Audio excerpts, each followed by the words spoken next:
You know that purring companion curled up on your couch? It seems like the most familiar creature in the world, right? Well, behind those gentle eyes lies an absolutely epic story of survival, of conquest, and evolution that spans tens of millions of years. This is the biography of the cat. So, when you look into these eyes, what do you really see? Is it just a pet? Or is it maybe the final chapter in a 65-million-year-old story? Let's peel back those layers of domesticity and uncover the master predator that conquered the world, and then, somehow, our homes. To really understand the cat, we have to go back. I mean, way, way back. Before the lions, before the saber-tooths, to a time when the ancestors of all carnivores were just starting their journey. Okay, so our story kicks off here, over 65 million years ago, with this tiny, shrew-like mammal. Now, it wasn't a cat, but it developed something absolutely crucial: the first teeth designed for slicing meat. And that innovation paved the way for the first true carnivores. And then, about 34 million years ago, a creature called Pro-Ileris shows up, which literally means before cats. And that leads us to the pivotal moment, around 20 million years ago, with the arrival of Pseudois, the common ancestor of every single cat, from the mightiest lion to the one sleeping on your lap right now. And this is where things get really interesting. From this one single ancestor, the family tree just explodes. One branch gives us the pantherine. Yep, the big cats we know today, like lions and tigers. Another branch gives us the incredibly diverse feline, or small cats. And the third, well, that one leads to the now extinct but totally unforgettable saber-toothed cats. Just look at the sheer evolutionary distance here. It's wild. On one side, you have the familiar face of a modern house cat, and on the other, one of its ancient cousins, a killing machine built to take down mammoths. It's just incredible to think that they both share a common ancestor. And speaking of killing machines, get this number: 120 degrees. That is how wide a saber-toothed cat could open its jaw. For perspective, a modern lion only manages about 65. This wasn't for yawning, you know? This was pure physics. It was the only way it could clear those massive fangs to deliver a fatal, slicing bite. Just amazing. So, with the saber-tooths gone, the two surviving lineages, the big cats and the small cats, they went on to conquer the globe, adapting and diversifying into this incredible array of species we see today. Today, the cat family, Felidae, is a huge success story. We're talking 37 distinct species, found pretty much everywhere, from high mountains to dense jungles.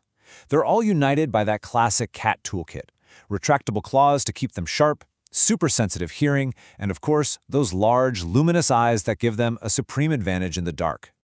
I mean, take the Puma for example. This cat's incredible adaptability lets it thrive across a massive range, all the way from the Canadian Yukon down to the southern Andes, hunting everything from deer to tiny rodents.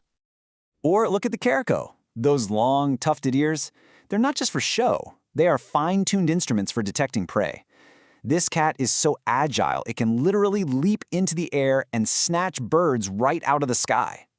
Then you get specialists like the Eurasian lynx. Its big, padded paws act like natural snowshoes, which lets it move silently and efficiently through the deep snows of its forest home, hunting deer and other big prey. And just to prove that size isn't everything, there's the leopard cat. Even though it's not much bigger than a house cat, its range spans from Siberia all the way to Southeast Asia. That's a huge testament to the success and resilience of the small cat design. But of all those 37 species, only one took a totally different path. And it's a story that kind of turns our whole idea of domestication on its head, because it wasn't about humans taming a wild beast. It was about a wild beast deciding that humans were pretty useful. So who was this revolutionary? Meet the African wildcat. It might not look that different from a modern tabby, but believe it or not, every single one of the 600 million domestic cats on Earth today traces its ancestry right back to this one. So the stage was set about 10,000 years ago in the Fertile Crescent. Humans started farming, and that meant storing grain. And these granaries created a paradise for rodents. For the local wildcats, this explosion of rodents was basically an all-you-can-eat buffet that they just couldn't ignore. And this is the crucial point: cats pretty much domesticated themselves. They weren't captured or tamed. They saw an opportunity and they moved right in. Humans got free pest control, and the cats got a reliable food source. It was a partnership of mutual convenience, a perfect deal for both sides. And we know this partnership is ancient. Like, incredibly ancient.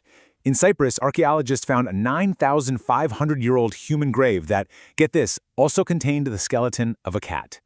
Now, cats aren't native to Cyprus. Somebody must have brought that cat with them across the sea, a companion so important they wanted it with them, even in the afterlife. And this is the final step in that journey.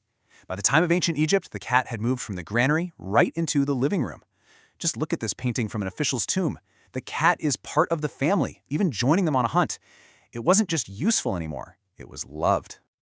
From this one region, the domestic cat was about to launch its campaign for world domination. And its secret weapon? The very same humans it had chosen as partners. The cat's global journey started at sea. As human civilizations expanded their trade networks, cats became essential passengers. They embarked on a migration that would unfold in 3 major waves. Okay, so the first wave was powered by ancient traders, like the Phoenicians, who spread cats all around the Mediterranean. Then came the second wave, as the vast Roman Empire took them to its farthest corners, like Britain, while Silk Road caravans carried them deep into Asia.